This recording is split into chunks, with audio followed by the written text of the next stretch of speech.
Hello, you're watching NewsX and I'm Crispino Nunes, and with me is my colleague Pankaj Mishra, and we're going to be talking to you about the association of the Scindias with Vajpayee. It dates back, Pankaj, to Jivaji Rao Stein, in fact, to highlight about this unique association between the Scindia family and Vajpayee.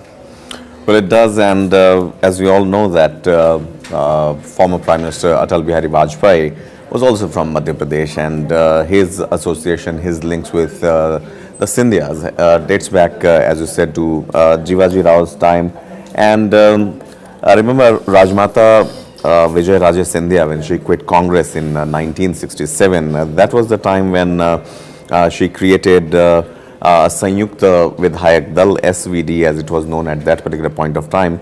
That was a government in Madhya Pradesh, and later on Vajpayee himself, actually, he brought her to the then Jansangh fold, which is now today BJP. So Vajpayee's role, I would say, is pivotal in a way that he definitely, it was a political turf that he was dealing with the family members, or be it the Congress versus the Jansangh at that time. And for Vajpayee, definitely the family association, I think, till the very last day of his life stayed intact. Absolutely. And how also they remember credited it. the family, in fact, for supporting his education. Yeah. In his book, he had written that Jivaji Rao Scindia, in fact, had sanctioned a scholarship of rupees 75, which in fact enabled him to pursue his studies, because at that particular time in his life, they got two of his sisters married, and his father had retired at that point of time, Right. which was, was a financial burden on the family, and the Scindia family, in fact, helped him in his studies, and because of which I believe that's when he owed a lot to the Scindias for actually helping him in his time of need.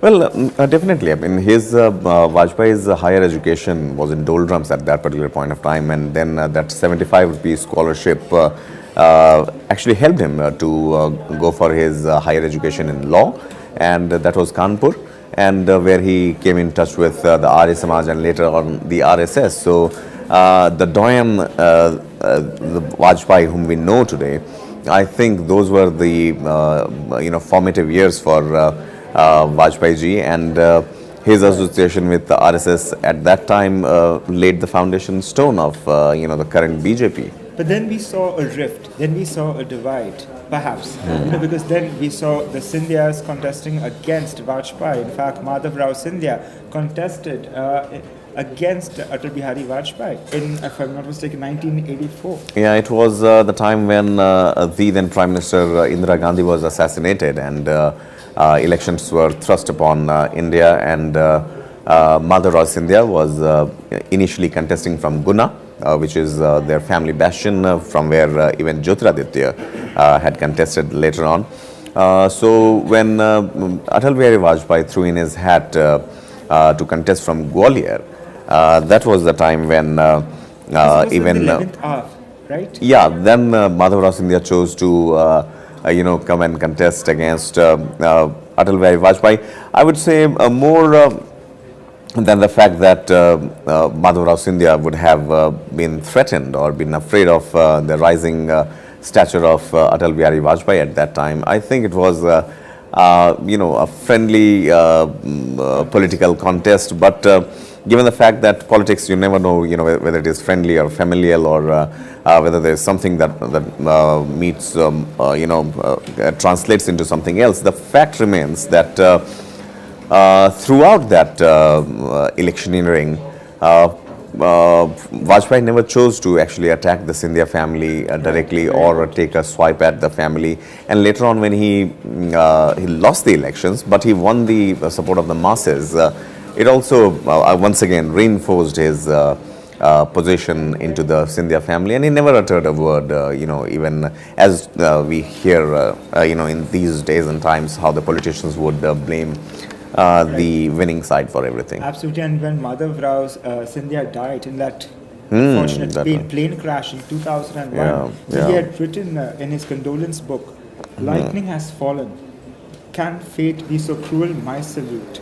I mean, he had a very fond memory of you know, he had fond memories with the Scindia family, and he never held any grudge, in fact. Absolutely. See, that was a very unfortunate incident, and the demise of Madhavrao Rao Scindia in that unfortunate plane accident.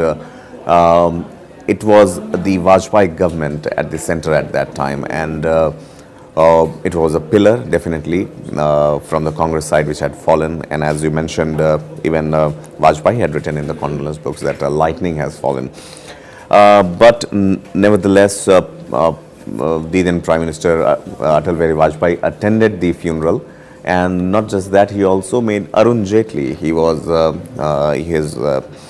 in his cabinet at that time, and he was assigned the duty to actually oversee and accompany the dead body of Madhavrao Rao Scindia in an Air Force aircraft, and later on then he was given a state funeral, for Madhavrao Rao Scindia. So that shows how deeply entrenched and deeply connected Atal Bihari Vajpayee was with the Scindia family, and I guess Jyotiraditya's entry into the BJP somehow goes down to those memory lanes for a few, and they would, as pointed out by Yashodhara Raja Scindia, that is a ghar vapsi for life comes a full circle for the Scindia clan today.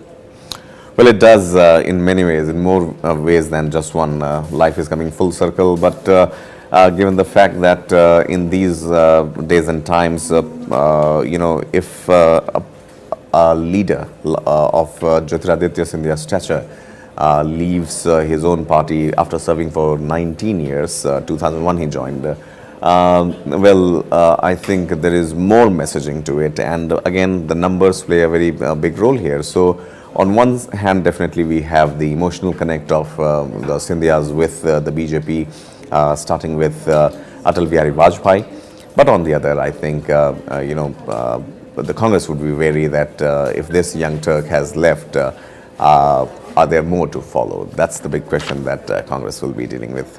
We'll be back with another video explaining how the royal family and its lineage, basically, and all the palaces that the Scindias have, and all those details in another video. Thanks for watching. For more such videos, subscribe to the NewsX YouTube channel, hit the bell icon.